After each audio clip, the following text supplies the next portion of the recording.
Hey everybody, how you going? How you doing? It's your boy, it's your man's, little whiskey here. John Montgomery, homeless bum, homeless garbage, human garbage. Coming back at you with another dynamic video. It's been a while. I've basically recorded 3 videos that I ended up deleting because I just didn't feel like they were really all that great. Not that any of these videos are great that I post, but usually they have a good riff or topic or something. And usually they include pertinent information as to my current life situation and all that good stuff. Recently in Raleigh, we've had about 2 days worth of snow. Snowed a little bit today, but yesterday was mostly the bad weather. I don't know if you can see. I'll try to get it in there. There's my bag, and we're up here at the beautiful Freedom Park area. And that's some of the snow.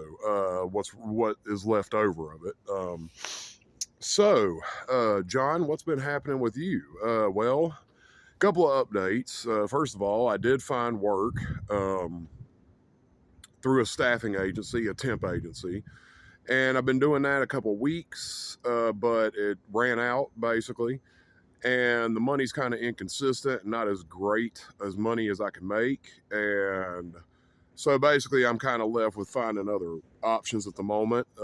I'll go back on Monday because the weather has kind of made things, shut down at that little staffing agency. So tomorrow, I'm probably going to skip tomorrow going into work. Because there probably won't be much running at all because it'll still be frozen over out here. It's going to get like 19 degrees tonight out here. So there won't be much going. And that'll basically be it. Now we're going to do something right now that may not be the smartest option, being that it's going to be so cold, but hopefully my jacket will kind of keep me mostly insulated from the snow.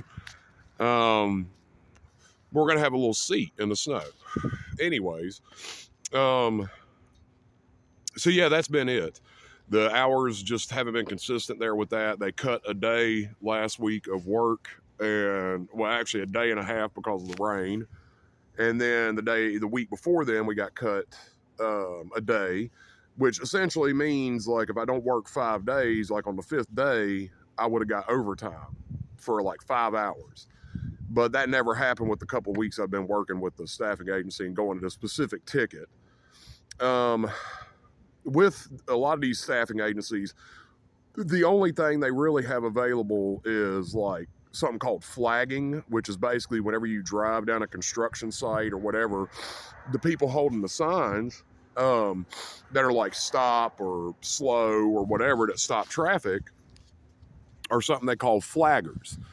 And usually, I don't know about everywhere in the country, but usually here in North Carolina, those are through a staffing agency. They're not construction workers, they're staffing agency hires, which means you can get whoever, wherever, and whoever out there doing the job, which includes people who sometimes not, have not showed up to do this simple task properly and could potentially end up, almost getting in people into wrecks. So a little bit about the job I was doing. It was basically a ticket that is in a place called Apex, North Carolina, and it was a demolition job. Basically, this company was demolishing or clearing out a movie theater that was going to be turned into a gym, a really big, nice gym, because this movie theater was pretty big. It had at least, I want to say, 7 theaters in it. And the job was, for the pay, the job was not worth the pay. I don't mind doing manual labor and wrecking what little clothes I have and getting my stuff dirty, which is something I'll go into here in a minute, which is the problem with the staffing agency. But if the money's worth it, if the money's there, and the money just wasn't there, man, for what we were doing. And not to mention, we were in a building with machinery running essentially they tore out the front entrance of this movie theater so they could fit in things like forklifts and all that shit, man. So they had a huge entrance here that they could drive machines in. It was actually really interesting. And, you know, one of the plus sides of doing this was you got to see a movie theater deconstructed, which, you know, I never seen before. It was kind of weird. A lot of what we were doing was picking up scrap metal and stuff like that, throwing it into dumpsters, picking up movie theater chairs that had been disassembled. We were doing the arms of the chairs, for example, had plastic nibs on them. Basically, it was like a, you know, little fold down armrest. We had to take those and break the plastic off and then separate the metal out, which, you know, in each theater there was at least 50 to 75 chairs. So that's 50 to 75 arms, and each one of those metal pieces weighed about 10 to 15 pounds, and we had to carry those out to a dumpster, a metal dumpster, throw them in there, shit like that. And we were hauling ass. I mean, we were moving at a good clip. One day we got like 3 theaters cleared out. Now the chairs had already been disassembled. They'd been thrown down in one of the little areas. That happened before I got on the job. And some of them weren't unscrewed, so I had to go get a screw and a nut, and I had to manually take apart some of the chairs and sort them out and stuff like that, the bolts. And, you know, it's just, like I said, every day I was covered in dust. The drywall dust in there from them destroying the drywall and picking that stuff up and stuff like that was insane. At some points, it was like you couldn't even basically see in there. It was so thick. And of course, the company I work for didn't provide masks, and the company that was there, who hired us, they had like little surgical masks, but that was about it. I mean, that really is not appropriate for dust of that magnitude. And it was really bad in the main area, but the theaters, you know, you could kind of get away from that, which is where we spent majority of the time the last week or so, 2 weeks. We were working out in the main areas these last couple of days, and then the other day, when we got off, before the snow hit, we knew the snow would pretty much shut down that job site for a couple of days. The guy, basically, when we got back to the office to get paid, she, you know, basically informed us that she talked to the guy because they didn't write a repeat date on the ticket, and that he wouldn't need anybody till March or something like that. So basically the ticket's over. So let's go to, you know, get into the staffing agency and why this isn't a good fit for me. So first of all, I'm not trying to throw anybody under the bus here, but, and I don't know if you know how staffing agencies like this work, but essentially the company pays the staffing agency an hourly wage, and you basically get paid off of that hourly wage that they're charging the company to work. And sometimes that's $20 an hour, sometimes that's $30 an hour, upwards of $40 an hour that they're paying the staffing agency to have people come and do this job. And what you get is a percentile of that. So word around the campfire was that this company was paying the staffing agency $30 an hour to have us come do this job, but we were only getting $13 an hour to do it. So we were getting less than half of what they were paying in the hourly rate for us to be there. Not to mention, sorry, I had to light a smoke. Give me just a second. Okay, I'm back. Sorry about that. Anyways, so that's essentially how these staffing agencies make their money. Now, some staffing agencies, their rate of pay compared to what the company pays them are better. Some of them are a lot worse. And this is one of the companies to where apparently, at least on this ticket, we weren't getting paid shit compared to what they were getting paid. We could have gotten at least $2 more an hour for what we were doing. And the hours were getting screwed up at this place. Like when they first started, they were kind of taking care of the guys and giving them like 10 hours a day. And that stopped, you know, pretty much like a couple weeks into the job, and they started giving like 8.5, 9 hours, 9.5. And it was supposed to be yeah, there's so much shit I heard about the job whenever I got there as far as the ticket goes, because I heard that, you know, we were going to get a guaranteed 9.5 hours every day from the company, blah, blah, blah, and that didn't happen. We started getting 8 hours and stuff like that. The older gentleman who ran the company was not really wanting guys back who didn't really fucking hustle hard and basically break their fucking ass like constantly. So, you know, there's a lot of drama and stuff involved in all that. A lot of things that just really were not part of the job. And, you know, not to mention going back into kind of details about this. So essentially how this temp agency works, or just staffing agency, is you have to be there at like 5 o'clock in the morning, sign a list, and then potentially get sent out on tickets or work or stuff like that. So with this job, I went in, I go in at 5 a.m., I wait there in line, I get into the building. Then, you know, you sign your fucking list and everything like that. And then you basically just wait. And see, we didn't leave for Apex until probably around 6:30. So I'd be sitting there for an hour and a half at least, you know, just twiddling my thumbs, just waiting to go to work. And, you know, it'd take us about 30 minutes to get there. And then it would take us about 30 minutes to get back in the evening. So essentially my entire day is consumed with this work.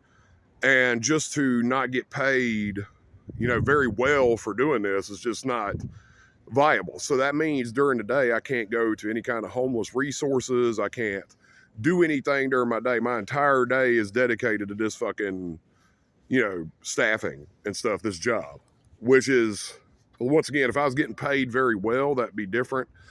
But being that I'm not getting paid that much, you know, and I don't know, Monday I'm going to go in and see what kind of work they have, but usually the tickets have not been, they haven't had a lot of general labor tickets. Like I said, a lot of this shit that you find through these staffing agencies is flagging jobs. And there's about 6 million people who show up for that. So it's really just first come, first serve, and being lucky enough to get in and get it done. So that's it. So I've gotten turned on to some other job opportunities. I need to go and look into those. If push comes to shove, I may try to apply or get into a Dollar General near here. It's not something I want to do, but it would be something that I could do just to get, you know, some kind of income generated on a regular basis till I find something else.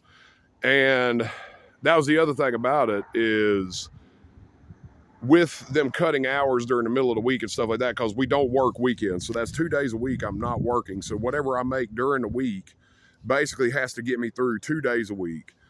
And then on top of that, there was the days that were being cut, and, you know, the unexpected day cuts and stuff like that over the last couple weeks have thrown off the budget too.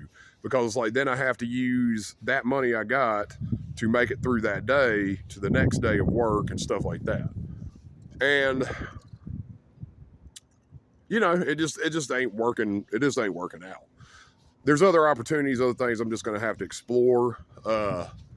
One big, you know, like I said, mess that has happened, and that's kind of what happened, you know, right before I went to this staffing agency, was the weather, the snow, the rain, but basically the snow the last couple of weeks or last month, where we've had, you know, snowfall, stuff like that. That's really that really screwed it up, and, you know, it's kind of put a kibosh on like today and tomorrow and potentially, well, the day before, you know, work. Like they're not running tickets or anything like that, you know, whenever it's this bad of weather.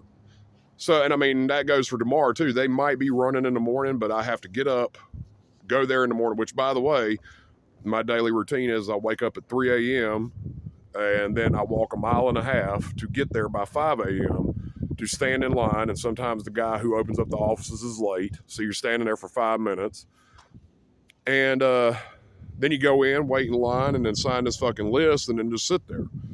And for people with no options or bad criminal histories or something else, I can understand this being their only option, but I'm not I'm not in that predicament, so I can get better. I can get stuff, and I can get a job, a better job, and stuff like that. The only reason why I did this to begin with was to get enough money to kind of get me by till I could donate plasma again, to essentially supplement my income long enough to find a good quality job or a decent paying job to rebuild. And that's just, it just ain't working out like that. And I knew it was going to be a roll of the dice when I went there. And I assumed this place was a little bit more higher functioning than it was. And when I got there, I found out real quick that it was very, very, very not what I expected. So that's, and I'm damn lucky I even got the job that I did when I got there. That was just luck of the damn draw. Because the guy who usually ran that ticket, one of the guys, because they'd send like 4 people up there, wasn't there that day, so I just coincidentally got put on the ticket. And that was just it. That was literally just luck of the draw that I even was able to get somewhat of that opportunity anyways. Because I don't have the flagging certificate and all that stuff, which I could get that. But down here, the flagging classes, they only have that like once a damn month. And it's sporadic at different locations. So, in Gastonia, it was different. They used to have that like once a week or once every 2 weeks. It's very, very regular, the flagging class and certification process and all that stuff. So, up here, though, it's not that regular and it's not that consistent. But, that's just it. I got in touch with a woman, the person I've been working through the Acorn unit. I got in touch with them. Unfortunately, there's no more housing vouchers or housing voucher programs. So housing for the immediate future is not going to be a viable option, at least for the moment. If I can get some stable income and I could get a consistent income and a consistent job, then we will be at a place where we can kind of budget and plan and get a hotel room. And that's kind of another thing about this job is, I wasn't even actually getting enough money up to get a hotel room. I mean, if it was enough money to where I could possibly buy a hotel room or get a hotel room for one night and kind of justify this, I mean, it'd be different. But through this job, it just really, the money wasn't there. And while I was there too, they started charging money. You basically pay for rides back and forth to work. And they started charging a little bit more on that, which, it was just enough to where it's like kind of like, and then they started simultaneously cutting hours at that job site. So it was kind of like all of a sudden I started getting hit with all this shit that's kind of, I want to take it as divine intervention telling me kind of to get the fuck out and find something else, which is what I kind of got to do now. And like I said, Monday I'll go back, of course, and check in with them, but I'm not holding out hope that they're going to have any more general labor tickets or at least anything that's going to be that consistent, So, I mean, I don't know about you guys, but I don't like going to a place every day and wondering if I'm going to work or not, and wasting my time going up there. It's just not worth it for me. So I need something constant, I need something reliable, and I need something better. Like I said, there's no reason I can't find that. I don't have things on my record. I don't have any kind of like criminal history or anything holding me back. Don't have any kind of drug addictions or whatever, alcoholism, whatever crazy shit. So I can get a regular job. Like I said, daily pay was the only option. It was quick, immediate money, primarily to pay my phone bill and keep that going. And hell, I mean, at that point, man, I wasn't even really getting enough to buy clothes. I mean, I could buy clothes, but I couldn't buy like a new pair of shoes or something like that. Like I said, I mean, the only way that ticket was viable is if you got to work all 5 days and then on the 5th day you got overtime. That was the only way that ticket was viable. And, then you get paid more. So, but that just never happened over the last couple of weeks I've been with them. And it is what it is, I guess. But I'm still alive. I'm still kicking. One good thing about the job is it was very physical. So I was basically working out every day I did work and working out well. One thing I did I was sure to do whenever I got off in the afternoons is I ate a very protein-rich diet, and that's really helped me gain a lot of muscle mass and strength. During this whole time too, when I first went to the staffing agency, the first day I started with them, I was very sick. I had an upper respiratory infection. Went there anyways. Fought through that. Got like 2 hours of sleep that night when I went there. Fought through all that to get up and go there and drive myself to get to that point. Walked the 1.5 miles to there. Go sit in there. Got on that ticket. Worked all day. Got paid. And pushed myself to do that. And then through this, I've been basically constantly sticking with it. So there's a lot of benefits that came from this, confidence, hope, just basically knowing that I can pull this off and knowing that I can push myself beyond human limits and stuff like that, or at least, reasonable limits to get the job done and get things done. And that's exactly what I needed, when I needed it.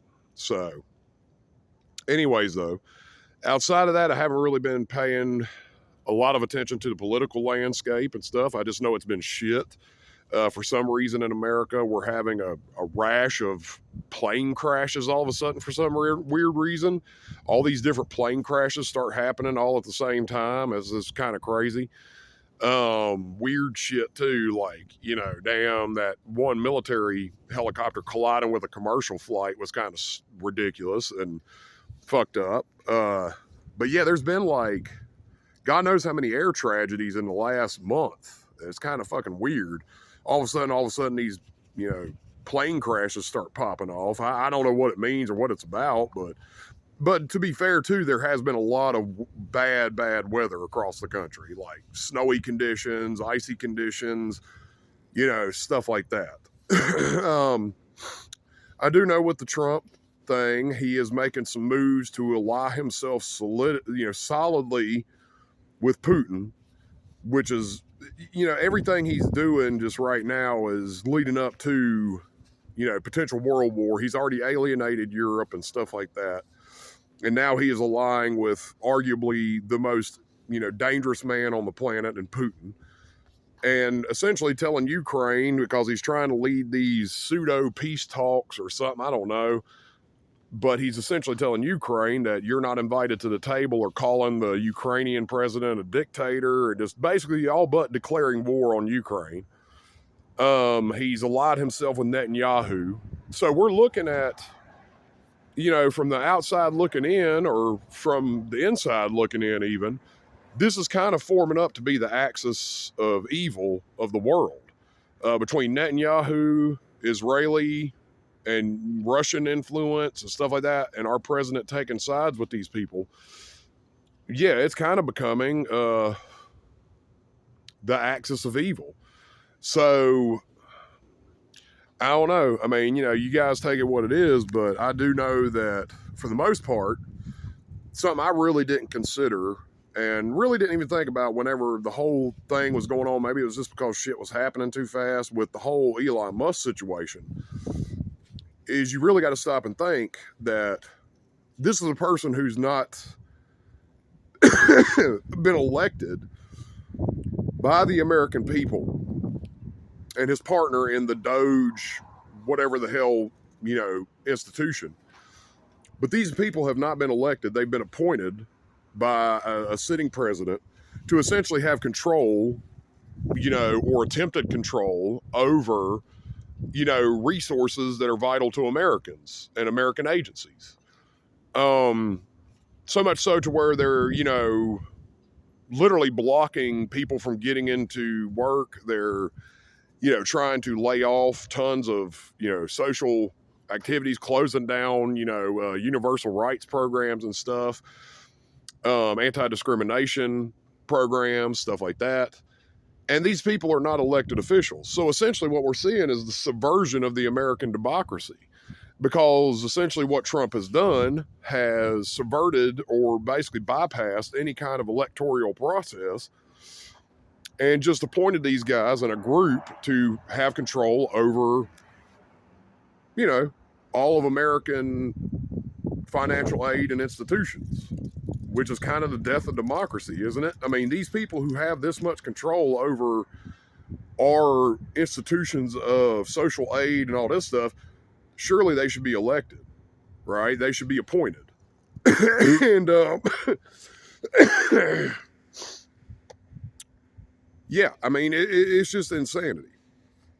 So, and I seen somebody make a post earlier about basically, you know, somebody going and murdering Trump and assassinating him already. And, you know, I mean, they tried twice and they failed twice. And I'm sure at some point it'll probably happen again, if not multiple times. Because, you know, the further we get into this administration, the more the years tick on, especially if we go into a world war that Americans don't want to go into. And we are seen as one of the axis of evil components, along with Putin and Netanyahu. Which you know, I'm not completely educated on it, but what I've seen about him with the Gaza peace talks and him talking about Gaza is essentially everything. Trump has all but just sworn allegiance to Israel and is offering to clear out places of Palestinian residents and stuff like that to basically, you know, further America's complicity or America's, you know, blessing of genocide, essentially. And Trump's going one step further, though. He's actually going to send our military over there to enact or to assist Israeli forces in these kind of maneuvers. So once again, this is all shaping up to be, the world is going to have to make some